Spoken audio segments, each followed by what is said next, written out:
Hello, William here again. In this video, I'm going to explain to you the most important basic facts related to this trading technique. We will be focusing on chart analysis and how to read a candlestick chart. If you are not familiar with them yet, I will show you how easy it is to understand the candlestick chart, even if you've never heard of them before. There are two important elements to understand the method. First, candlestick charts, and Bollinger Bands, which is a system that indicates the right moment to enter a trade. Now, let's discuss the candlestick chart. You are probably familiar with the classic stock market chart. These are not very helpful, which is why professional traders mostly work with candlestick charts.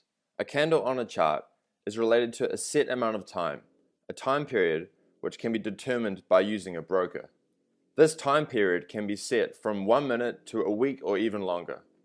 Interesting for us is when the stock lines move through a candle. This indicates to us a call to action, which will be explained in time. Now I will explain to you exactly how the candlesticks on the chart are created.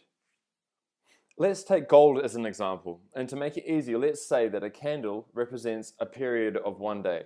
At midnight, the gold price is $1,600 US. People have been trading all day long. Let's say it was a very active day.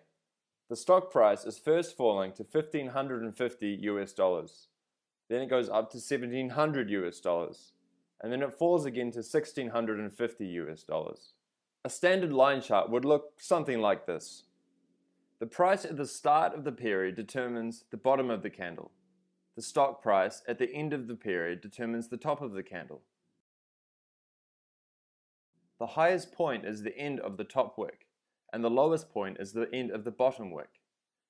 The wick shows us how far apart the stock price is from the entry point and the exit point.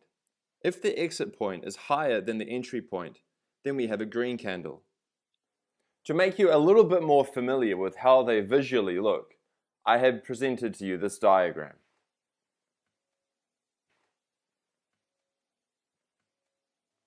If the exit point, which is the end of the 1 day fixed period, is lower than the entry point, which is the beginning of the 1 day fixed period, then we have a red candle. I hope that now you understand the difference between red and green candles, and how and when they appear on our stock charts. If you do not completely understand this, I would advise you to go back, take another look at the video, and make sure you're 100% clear on this. The candles themselves always represent a period of time between 1 minute to a week or longer. This means that once we choose the 1 minute chart, each minute there will be a new candle generated on the chart. A 1 week chart only has 1 candle per week.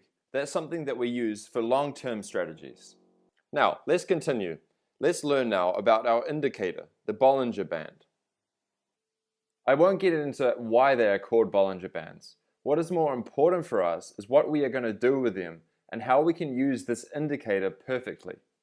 Today we are going to use the 1 minute chart as discussed previously. This means that every minute a new candle is created.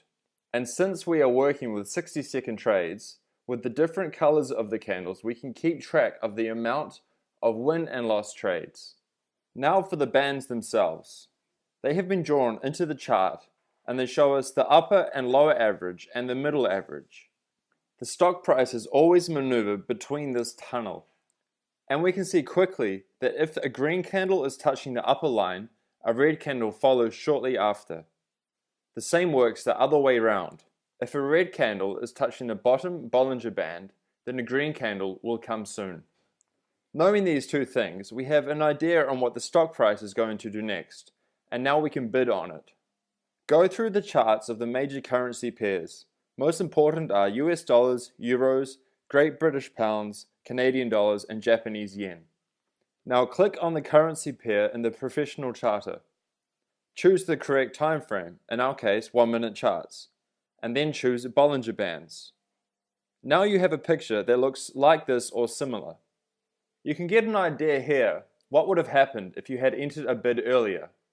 For example, if you would have made a bid here, you would have made a profit. Or if you would have entered here, you would have made a profit. It is also very important to observe the charts carefully, So when the time comes to make a trade, you know when that time is and you place the trade right away. As a general rule of thumb, if the green candle hits the upper line, we bid on a falling stock price. In the broker, we click on sell, put, or down. Depending on the broker you use, the name of the falling stock price can be different, but it always has the same function. If you have a red candle that hits the upper or lower Bollinger Band, then we bid on a rising stock price.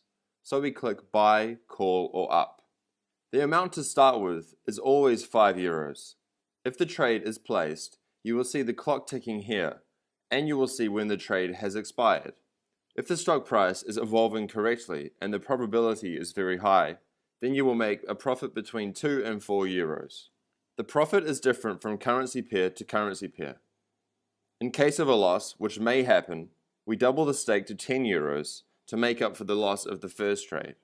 In case we have another loss, we up it to €25, and for another one, we up it again to €50. The probability of this happening is very low. Take a look at the charts and see where the entry points are, then count the candles until the stock price changes. You will see that it is rarely more than 4 candles, which is why it never comes to having to raise it to €50. A good tip to know, to avoid that you have to double the amount 4 to 5 times, is that you should always avoid the markets when they are opening. Therefore, 9 AM is bad, and 3 PM, or during the night when the Japanese market is opening, is bad as well. When the markets open, we often see short stock price fluctuations. These can provoke unbeneficial chart pictures. Simply wait 20 to 30 minutes, and if there are no fluctuations, feel free to enter.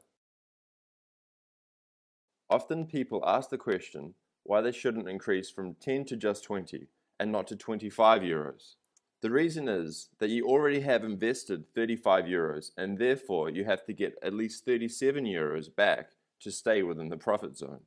With some currency pairs, you will only get a profit of 75%, which is why from €20 you would only get €35 back. With this, you get no loss but also no profit back. These are small details that can add a couple of €100 at the end of the month. I hope you are able to understand my explanation on candlestick trading. If you are still unclear, I would advise you to go back and watch the video again. Click now on the banner below the video and get yourself an account from eToro if you do not have another charter yet. Get in there, begin! You'll be so surprised how easy this is and how fast you can make some great profits. I wish you a successful day and all the best. Sincerely yours, William.